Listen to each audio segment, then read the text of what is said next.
Welcome to the program. I'm Mark Imperial. This segment's being brought to you by booksgrowbusiness.com. It's the place where busy professionals and business owners publish to inform their consumers, grow their practices, and to leave a legacy. We're doing a series of spotlights on remarkable experts across the country and even in your town. Joining me on this segment from Minnesota is David V. He's the founder of the Summit Group of Edina Realty. David, welcome to the program. Thank you for having me. I appreciate it. David, tell us a little bit about the Summit team and the types of clients that you specialize in helping. We are 4 agents and a full-time assistant, and we buyers and sellers pretty typically. We have a special place in our heart for first-time home buyers, as I think all agents do. They're just a lot of fun and whatnot. So we take really special care of them. But we've sold everywhere from $1 million plus homes to $40,000 livable homes in this market. So, what part of Minnesota are you in? And tell us a little bit about, obviously the pandemic. How has that affected your area in terms of first-time home buyers? Oh man, so first half of last year, we were down about 50% in sales volume. That was when lockdown first came in and whatnot. And everyone was just kind of like, oh, I'm just going to hold on for a minute. So the first half of the year was down 15%. So down 50% rather. So we only sold about 5 million the first half of the year. Keep in mind this with an average sale price last year of about $195,000. The second half of the year, we ended up selling 17 million. Again, with that same average sale price and whatnot. So while we saw a little bit of recoil on the first half, the second half came back with a vengeance. So it was pretty insane. The market hasn't really slowed down here. First-time home buyers are plentiful, and those properties are hard to come by as is everywhere in the country right now. So. Yeah, so people are pretty much, the inventory is low across the country from what I hear. And that's due to people not quite sure staying where they are. What's happening? I actually think it's kind of a catch-22, and it's one that's been going on for a little while. And that problem is compounded by the cost of new construction right now too.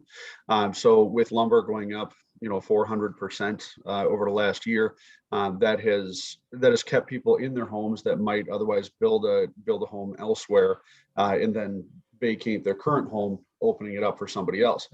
So what we're seeing is people are like, well, I'll wait a couple of years to build, or I can't find what I want to buy out there, so I'm not going to sell because I don't want to be homeless.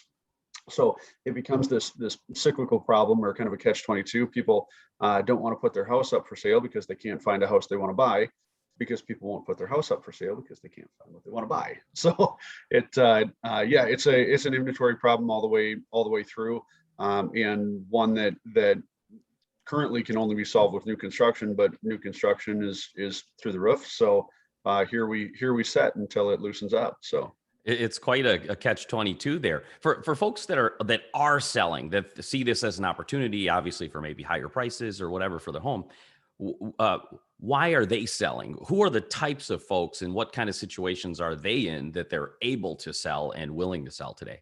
So what we actually see, and this probably varies across the country, but housing prices are so reasonable in central Minnesota as compared to major markets, LA, New York, all that, where we actually have buyers who are in their early 30s, not deep into their careers, making 6 figures each. They're just regular people driving 8-10-year-old cars that can actually qualify to purchase the second home before selling the first.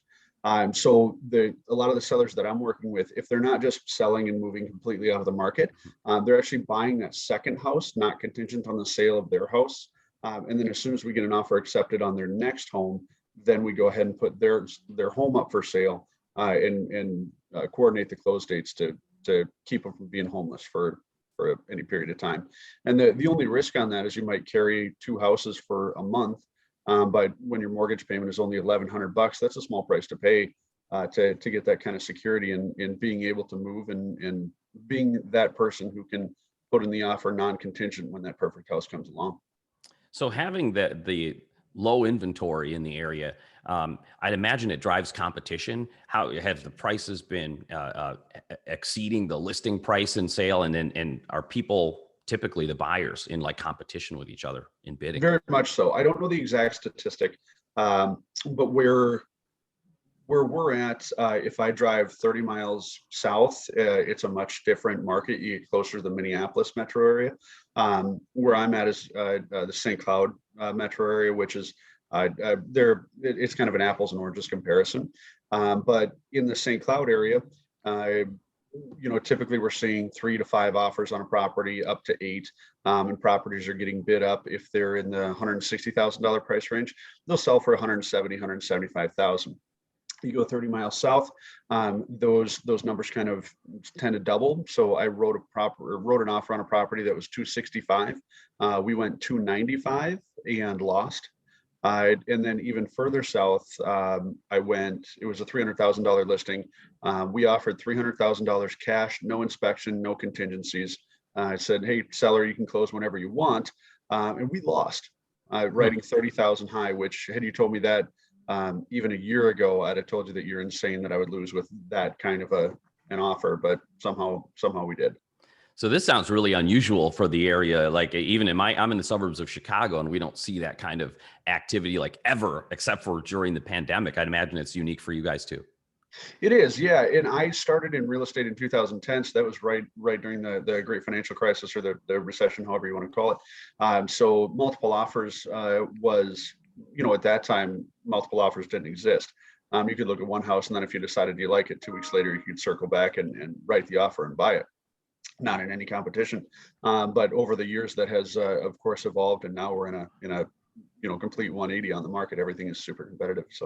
So for first-time home buyers today, what should they be prepared to do when they go into the market to give them the highest percentage of potential success? Gotcha. That's a great question, actually. So if somebody's got a max purchase price of 200,000, let's say, the most they'll probably really want to be looking at is 185 to be able to then bid that property up to maintain their comfort level. If they are only shopping the 200,000 range, those properties are eventually going to sell 210, 215. One other thing that we're seeing a lot of people doing too is dropping the home inspection, which seems a little bit insane, but I can circle back on it in just a minute. But people are foregoing the home inspections on it because that's breaking deals. People are willing to just buy the house as it sits, and if there's something wrong with it, they'll take it on and go from there. And then bidding up the purchase price, and then paying your own closing costs too. So those are kind of the factors. There is an argument to be made for increased earnest money as well, but earnest money is it's protected, and it's more symbolic than anything. That when I see a high amount of earnest money on my sellers, listings, or when I'm representing a seller, it's pretty irrelevant for me. But I have seen other agents, say like, "Oh, geez, that's a lot of earnest money. That looks really good." It doesn't really mean much, but okay, sounds good. But the dropping the home inspection is something that I've recently started talking to people about, and kind of informing buyers that, hey, this might be something we might want to do, which is really, I'm really conflicted on it as an agent, because as an agent, it's our job to be protecting our buyers and making sure that they're getting a good home, especially for first-time home buyers. We can't have a furnace on its last leg or something like that, because if they got to replace a furnace for $4,000, that can be detrimental to them, right? So we're recommending to people, hey, if you don't do the home inspection, you might want to look into a home warranty just to kind of insulate for any major unexpected repairs and whatnot. But as we're looking at it, we're seeing people going $10,000 over the list price, guaranteeing the appraisal and whatnot. And on average, over my 11 years in real estate, I've only had a couple of properties where people have actually canceled because of the home inspection. And those we kind of figured ahead of time anyway, because they were just kind of piles of junk property.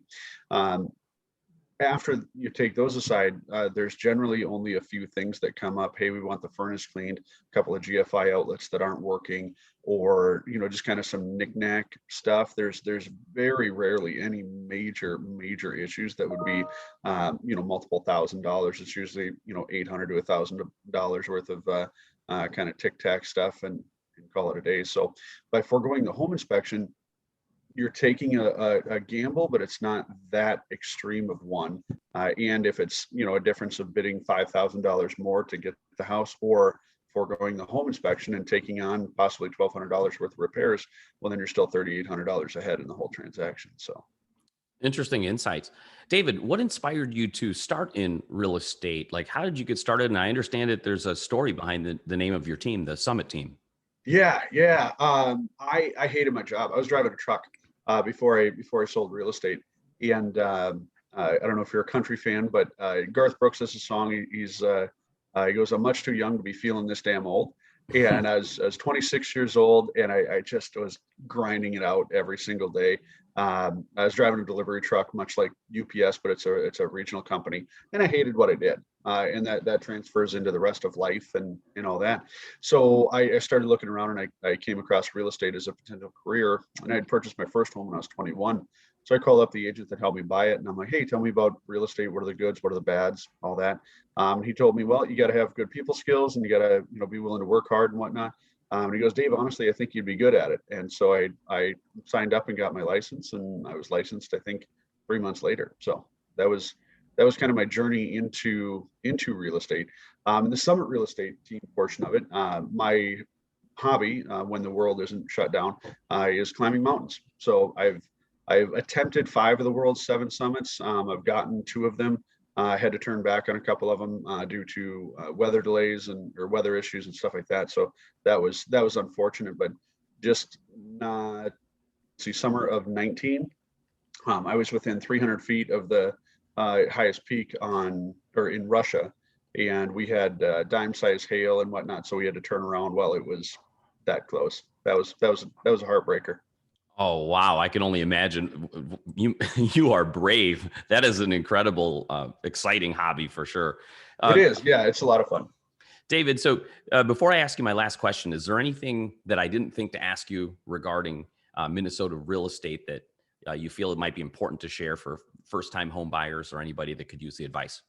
Well, if anybody's looking to move to the country, we have plenty of high-speed internet towns that are equipped with fiber optics and whatnot. So if you're able to work remote and want to buy a heck of a property for much less than you can buy on the coast, Minnesota's a fine place to be.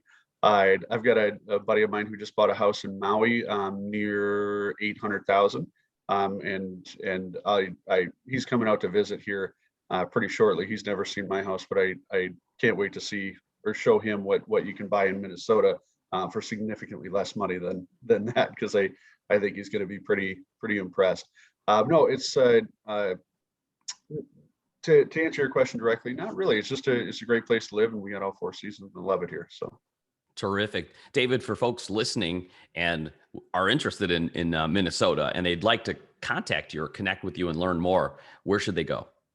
You can give me a call directly. It's 320-420-0890. Or you can email me, David, VEE at edinarealty.com, EDINAREALTY.com. David, this has been terrific. I really appreciate you taking the time and sharing with my audience today. I wish you continued success for you and for all of your clients. Well, thank you. I appreciate it. David V., founder of the Summit Team at Edina Realty. And this segment's been brought to you by booksgrowbusiness.com. It's the place where busy professionals and entrepreneurs publish to inspire and inform their consumers, to grow their practices, and to leave a legacy. That's all for now. I'm Mark Imperial, and thanks for joining me.